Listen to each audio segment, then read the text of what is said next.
after watching a recent video by RGT85, I'll put the link in the description below, I decided to download Guardian Tales for the Nintendo Switch. Is it worth the download? Let's find out. Now, Guardian Tales is a free-to-play game. It's been available on mobile devices for about a year, but just released on the Nintendo Switch October 3rd, 2022.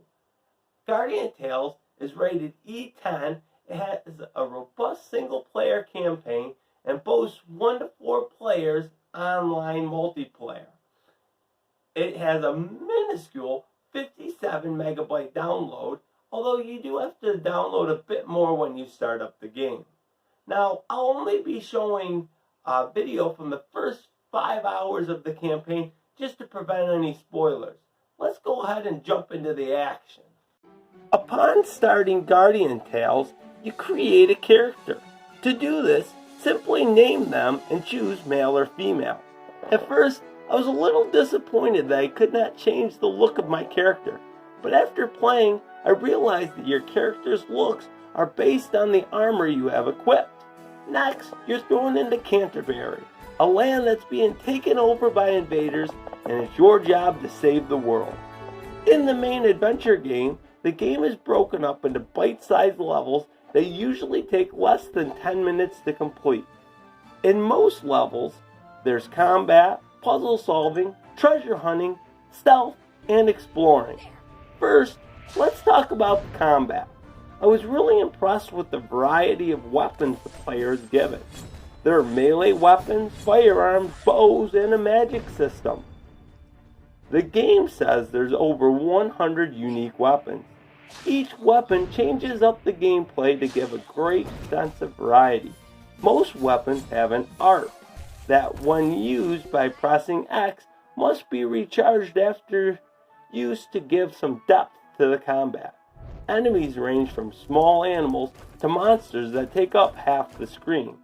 Most attacks from enemies are telegraphed with a red area of impact animation and attacking timer bars.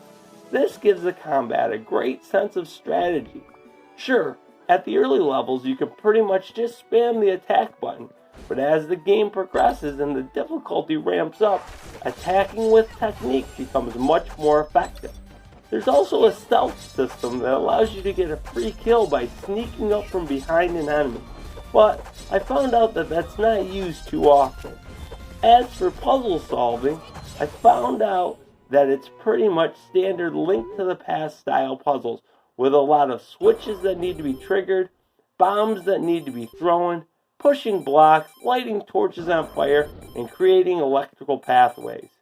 With that said, I usually enjoyed figuring out the puzzles even though they never got too tricky. The game offers a ton of treasure and other items to collect. There's a counter at the top of the screen that shows you all the collectibles for a level, so you always know how close you are to acquiring everything. Many levels require gear that's found in later levels to acquire all the collectibles. This gives each level a great amount of replayability. As you acquire the new gear throughout your adventure, a window pops up and shows how it will affect your character and asks you if you'd like to equip the item. I really like that you don't have to go to a menu every time. Also, there's tons of side quests that give various rewards and plenty of party members that you can find throughout your adventure. The game boasts over 50 party members. On top of all this, there's a kingdom building mode, PvP multiplayer, a ranking mode, and you can create guilds with your friends. There really is a ton of content in this game. Now, for the biggest negatives and the free-to-play gotchas. First, the game does require an online connection at all times. This can be a bummer due to the Switch's portable nature. I took the game into work to play on my lunch break the other day, and unfortunately couldn't play it since I can't connect my Switch to the internet at work. As with many mobile games, there are several forms of currency to acquire in the game to level up characters, unlock party members and gear, and open new levels to explore. Yeah, it's all very confusing at first, but I was able to play for over 3 hours the first day without having to pay any money or wait any cooldown time. In all my playtime, I didn't pay any money, and I won't pay any money to play this game. Should you download this game? I would say absolutely yes. This has really become my second favorite free-to-play game on the Nintendo Switch, trailing only Asphalt 9. And I wasn't even really that big of a Legend of Zelda Link to the Past fan. Sorry, I was a Sega kid growing up and never really got into Zelda before Twilight Princess.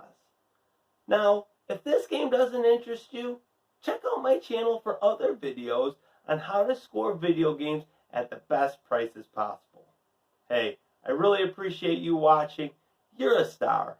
The best days are ahead of you. God bless.